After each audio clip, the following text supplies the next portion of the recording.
ओम शांति। 14 मई 2026 के ईश्वरीय महावाक्य है। पहले सुनते हैं मुरली के मुख्य पॉइंट्स।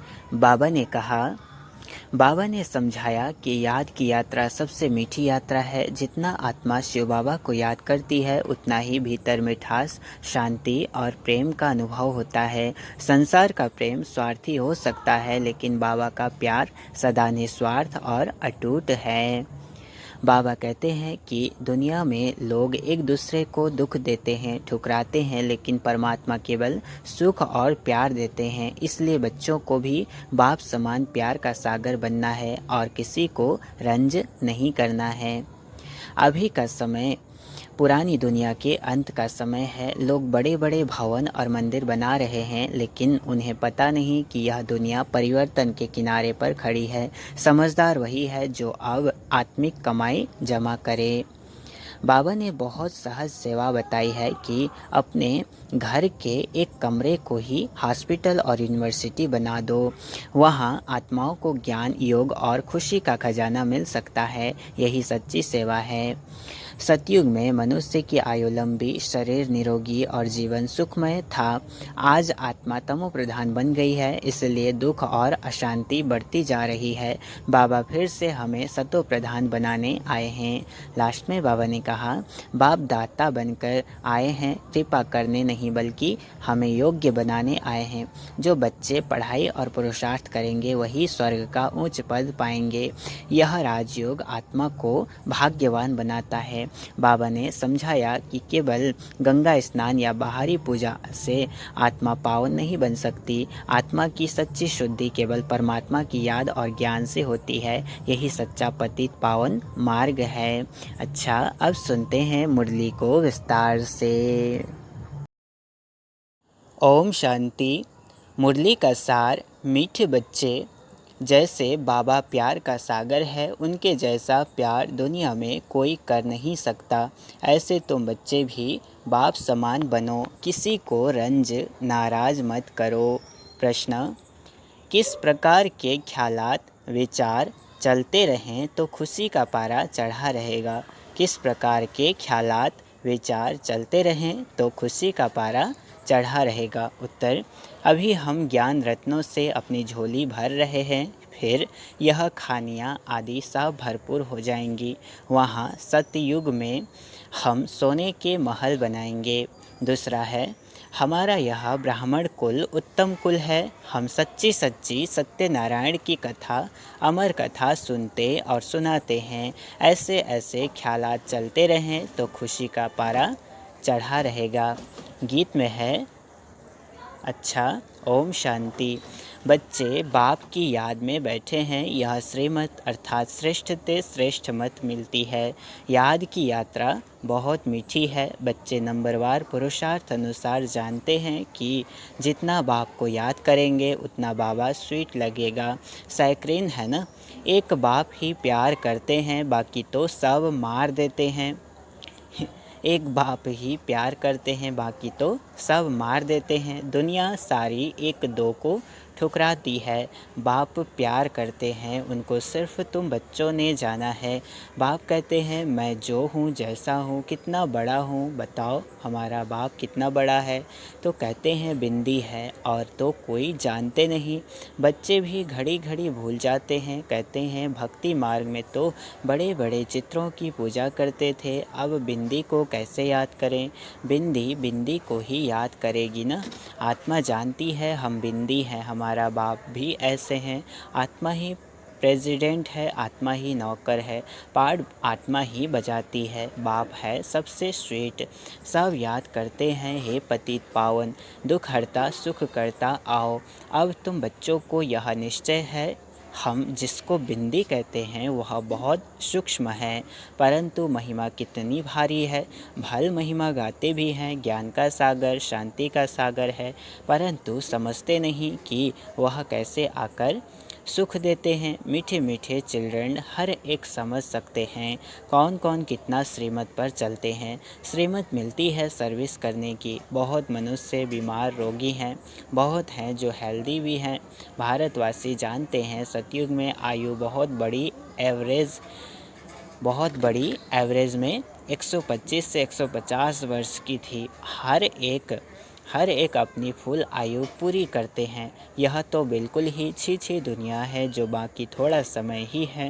मनुष्य बड़ी बड़ी धर्मशालाएं आदि अभी तक बनाते रहते हैं, जानते नहीं हैं यह बाकी कितना समय होगी। मंदिर आदि बनाते हैं, लाखों रुपया खर्च करते हैं, उनकी आयु बाकी कितना समय होगी। तुम जानते हो यह तो टूटे की टूटे। तुमको बाबा मकान आदि बनाने के लिए कभी मना नहीं करते हैं। तुम अपने ही घर में एक कमरे में हॉस्पिटल कम यूनिवर्सिटी बनाओ, बिगर कोई खर्चा। हेल्थ वेल्थ हैप्पीनेस 21 जन्मों के लिए लेना है। इस नॉलेज से यह भी समझाया है तुमको, सुख बहुत मिलता है। जब तमो प्रधान बने तब जास्ती दुख होता है। जितना जितना तमो प्रधान बनते जाएंगे उतना दुनिया में दुख अशांति बढ़ती जाएगी। मनुष्य बहुत दुखी होंगे, फिर जय जयकार हो जाएगी। तुम बच्चों ने जो विनाश दिव्य दृष्टि से देखा है सो फिर प्रैक्टिकल में देखना है। स्थापना का साक्षात्कार भी बहुतों ने किया है। छोटी बच्चियां बहुत साक्षात्कार करती थीं। ज्ञान कुछ भी नहीं था। पुरानी दुनिया का विनाश भी जरूर होना है। तुम बच्चे जानते हो बाप ही आकर स्वर्ग का वर्षा देते हैं, परंतु बच्चों को फिर पुरुषार्थ करना है उच्च पद पाने का। तुम बच्चों को बाप बैठ यह सब बातें समझाते हैं, वह थोड़े ही जानते हैं कि बाकी थोड़ा समय है। बाप कहते हैं मैं हूँ दाता, मैं तुमको देने आया हूँ। मनुष्य कहते हैं पतित पावन आओ, आकर हमको पावन बनाओ। बाप कहते हैं पहले तुम कितने समझदार थे, सतो प्रधान थे, अभी तो तमो प्रधान बन पड़े हो। तुम्हारी बुद्धि में भी अब आया है। आगे थोड़े ही समझते थे कि हम विश्व पर राज्य करते थे। तुम विश्व के मालिक थे, फिर ज़रूर बनेंगे। हिस्ट्री ज्योग्राफी रिपीट होगी। बाप ने समझाया है 5000 वर्ष पहले मैं आया था, तुमको स्वर्ग का मालिक बनाया था, फिर तुम 84 जन्मों की सीढ़ी उतरते हो। यह विस्तार कोई भी शास्त्र में नहीं है। शिव बाबा ने कोई शास्त्र आदि पढ़ा है क्या? उनको तो ज्ञान की अथॉरिटी कहा जाता है। वो लोग भी शास्त्र आदि पढ़कर शास्त्रों की अथॉरिटी बनते हैं। वह भी तो गाते हैं पतित पावन आओ, गंगा स्नान करने जाते हैं। वास्तव में यह भक्ति है ही गृहस्थियों के लिए।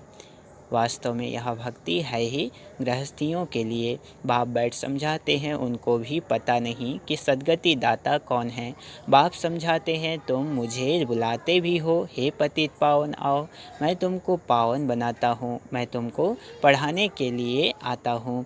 ऐसे नहीं कि हम पर कृपा करो, मैं तो टीचर हूँ, तुम कृपा आदि क्यों मांगते हो? आशीर्वाद तो अनेक जन्म लेते आए हो, अब आकर माँ बाप की मिल्कियत का मालिक बनो और आशीर्वाद क्या करेंगे? बाबा कह रहे हैं अब आकर माँ बाप की मिल्कियत का मालिक बनो और आशीर्वाद का क्या करेंगे? बच्चा पैदा हुआ और बाप की मिल्कियत का मालिक बना। लौकिक बाप को कहते हैं कि कृपा करो, यहाँ तो कृपा की बात ही नहीं है, सिर्फ बाप को याद करना है। यह भी किसको पता नहीं है कि बाबा बिंदु है। अभी तुमको बाप ने बताया है। सभी कहते भी हैं परम पिता परमात्मा, गॉड फादर सुप्रीम सोल, तो परम आत्मा ठहरे ना, वह है सुप्रीम, बाकी सब आत्माएं हैं ना। सुप्रीम बाप आकर आप समान बनाते हैं और कुछ नहीं है। कोई की बुद्धि में होगा क्या कि बेहद का बाप जो स्वर्ग का रचयिता है वह आकर स्वर्ग का मालिक बनाते हैं। तुम अभी जानते हो श्री कृष्ण के हाथ में स्वर्ग का गोला है। गर्भ से बच्चा बाहर निकलता है, तब से आयु शुरू होती है। श्री कृष्ण तो पूरे 84 जन्म लेते हैं। गर्भ से बाहर आया उस दिन से 84 जन्म गिनेंगे। लक्ष्मी नारायण को तो बड़ा होने में 30-35 वर्ष लगे ना, तो वह 30-35 वर्ष 5000 से कम करना पड़े। शिव बाबा का तो गिनती नहीं कर सकते। शिव बाबा कब आए टाइम दे नहीं सकते। शुरू से साक्षात्कार होते थे। मुसलमान लोग भी बगीचा आदि देखते थे। यह नवधा भक्ति तो कोई ने नहीं की, घर बैठे आपे ही ध्यान में जाते रहते थे। वह तो कितनी नवधा भक्ति करते हैं। अभी बाप बैठ सम्मुख समझाते हैं। बाबा दूर देश से आया है, यह बच्चे जानते हैं, इसमें प्रवेश कर हमको पढ़ाते हैं। लेकिन फिर बाहर जाने से नशा कम हो जाता है, याद रहे तो खुशी का पारा भी चढ़ा रहे और कर्मातीत अवस्था हो जाए, परंतु उसमें टाइम चाहिए। अब देखो, श्री कृष्ण की आत्मा को अंतिम जन्म में फूल ज्ञान है, फिर गर्भ से बाहर निकलेंगे, पाई का भी ज्ञान नहीं होगा। बाप आकर समझाते हैं, श्री कृष्ण ने कोई मुरली बजाई नहीं, वह तो ज्ञान जानते ही नहीं। लक्ष्मी नारायण ही नहीं जानते तो फिर ऋषि मुनि सन्यासी आदि कैसे जानेंगे। विश्व के मालिक लक्ष्मी नारायण ने ही नहीं जाना, विश्व के मालिक लक्ष्मी नारायण ने ही नहीं जाना तो फिर यह सन्यासी लोग कैसे जानेंगे। कहते हैं, श्री कृष्ण सागर में पीपल के पत्ते पर आया, यह किया। यह सब कहानियाँ हैं जो बैठ लिखी हैं। कहते हैं, नदी में पैर डाला तो वह नीचे चली गई। विचार करो, मनुष्य क्या क्या बातें बना सकते हैं। अब बाप समझाते हैं, कोई भी उल्टी सुल्टी बातों पर कभी विश्वास नहीं करना। शास्त्र आदि कितने मनुष्य पढ़ते हैं। बाप कहते हैं, पढ़ा हुआ सब भूल जाओ, इस देह को भी भूल जाओ। आत्मा ही एक शरीर छोड़ दूसरा लेकर पाठ बजाती है, भिन्न भिन्न नाम रूप देश चोला पहनकर। अब बाप कहते हैं, यह छी वस्त्र है, आत्मा और शरीर दोनों पतित है। आत्मा को ही श्याम और सुंदर कहा जाता है। आत्मा पवित्र थी तो सुंदर थी, फिर काम चिता पर बैठने से काले बने हैं। अब फिर बाप ज्ञान चिता पर बिठाते हैं। पतित पावन बाप कहते हैं, मुझे याद करो तो यह खाद ही निकल जाएगी। आत्मा में ही खाद पड़ती है। कलयुग अंत में तुम गरीब हो, वहाँ सतयुग में फिर तुम सोने के महल बनाएंगे।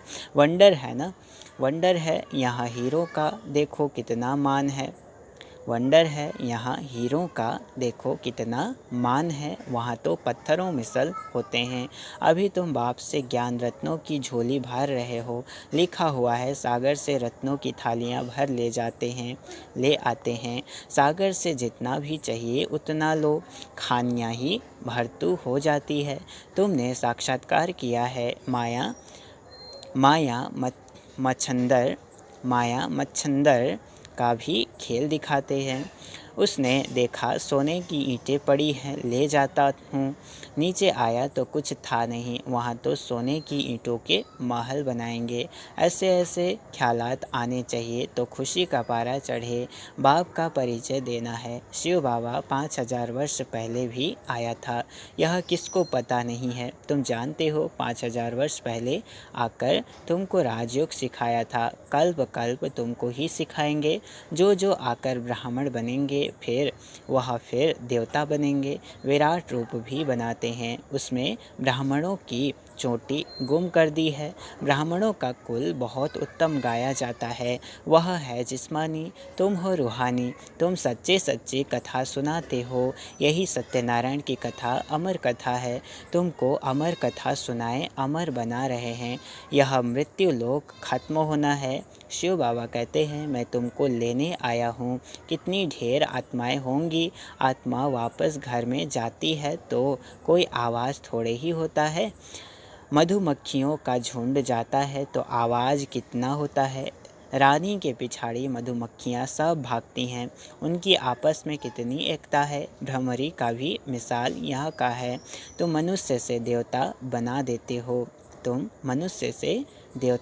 देते हो, पतितों को तुम ज्ञान की भूभू करते हो तो पावन विश्व का मालिक बन जाते हैं। तुम्हारा है प्रवृत्ति मार्ग, उसमें भी मेजॉरिटी माताओं की है, इसलिए वंदे मातरम कहा जाता है।